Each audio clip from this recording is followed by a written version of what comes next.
This topic is Introduction to Fashion Photography.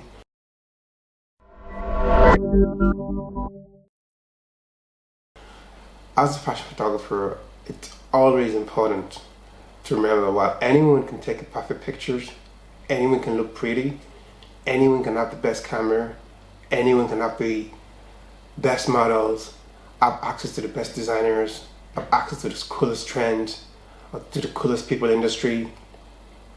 All that matter is that don't be afraid to take risk, as well as try different techniques, and some might be unconventional. Try and shoot as many photo shoot as possible.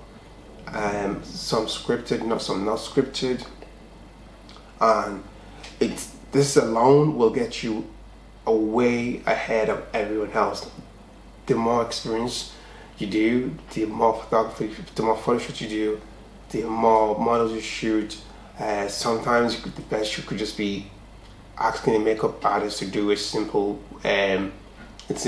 makeup look for a model, or it could just be having a model in a tank top or wet hair. This alone, there's no right or wrong, especially when it comes to creativity or when it comes to fashion photography. There's no right or wrong. You just have to get the reps under your belt. Obviously, you can also do this by being an apprentice. I've worked with some few photographers in the past that I've mentored from even before I even know how to use a camera, because I've been exposed to a lot of photography. I can give feedback, that kind of stuff.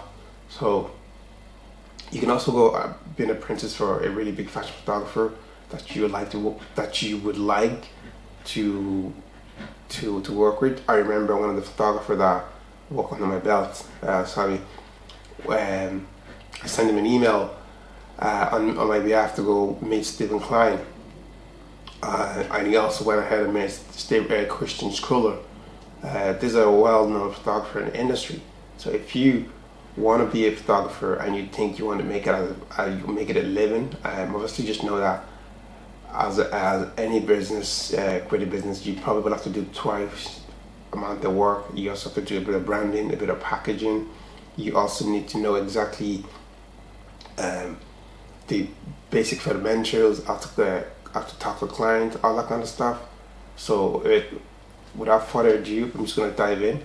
As I said, anyone can be pretty, anyone can look perfect, anyone can take the perfect pictures, but being unique is what makes the phone ring. Let's dive right in. First of all, like I said, if any of the stuff that we talk about so far resonate with you, we've created an ebook with 10 chapters, and if you would like to go ahead, that deals with everything that has to do with fashion photography, fashion photography, from finding your niche, working with the clients. Maybe you want to get more clients, you want to build a portfolio, you want to be in a magazine cover. Whatever topic and issue you have with photography, we've compacted in this ebook and in this outline of this course as well, and in this video as well. So you can take everything that you're scratching your head as a photographer, you can skip ahead, or you can do the hard work. And all you need to do is just click the link in bio. We've attached the ebook in the description, and you'll find it there somewhere. Now, like I said, congratulations on taking the first step in investing in your fashion photography business, or if it's just a hobbyist, it doesn't matter. Now, whether you're a beginner or you're a professional photographer, this will give you the arsenal of tricks and skills that you need to do. Now, it's simple and also difficult to take pictures that stand out.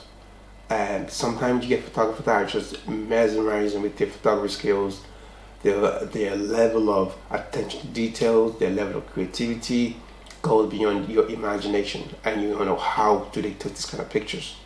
Now, like I said, anyone can take a beautiful picture, but being unique is what sets you apart.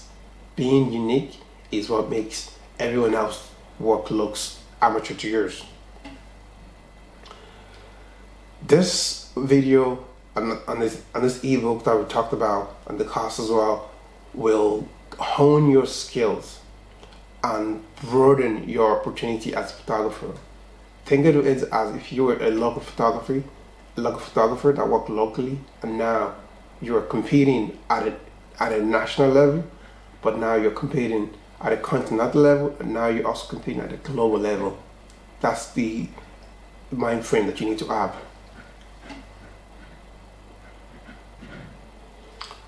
I'm going to assume that you know how to operate a camera, you understand the functions of a camera, you know what an f-stop is, ISO numbers, aperture speed, all that kind of stuff.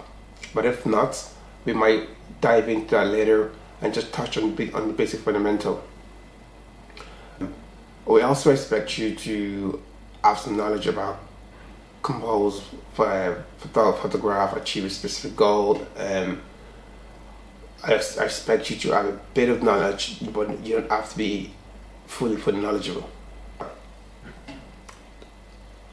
sum it up, as a photographer, as a fashion photographer, okay, obviously it's all about capturing the best images. You're going to be working with makeup artists, you're going to be working with models, agencies, you're going to be working with designers, you're going to be working with brands, you might even be working with PR brands, you might be working with any client that needs your service. To be a successful photographer,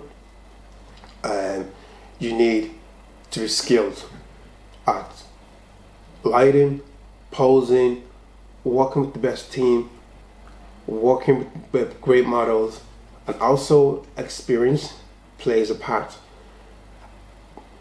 There's a saying, practice makes perfect, but not necessarily. Practice, my saying is practice to get better. I'm going to say that again. Practice to get better. So as you go along on your journey of photography, refine your skill, constantly invest in your photography skills, experiment with different techniques as you read. Just remember, it's all about just getting out there and working with the different people, different photographers, they collaborating as well. Instead of competing, being a group of a photographer that knows exactly what they're doing, they'll show you the ropes. As a photographer as well, you would also know that you're gonna find yourself taking tips from fashion editors, from clients, from brands manager, and in balancing your creative vision with what the client wants. Sometimes as a photographer, you're not necessarily going to get exactly what you want, because in most cases the clients might want something done differently, and you have a better option or better way of doing it. The best way is to have a middle ground where you achieve what the client wants and also bring your own artistic vision and carry it along. Just like I said, the challenges most photographers is balancing their creative vision with the client needs. But my recommendation is always try to create photos that meet the client expectation, and you can also, after create the vision that you envision, maybe show to the client and see if they like what they see. Obviously, like I said, the key thing to remember here is just to have a middle ground and just to practice. Like I said, practice doesn't make perfect, but unless you're practicing to get better. We'll see you in the next clip. Once again, if any of this stuff that you talked about in this video resonate with you, or you think it's going to be helpful to your business, leave a comment below. Learn with Flawless. We've also got an ebook guide that you can download and skip ahead and watch and read in details.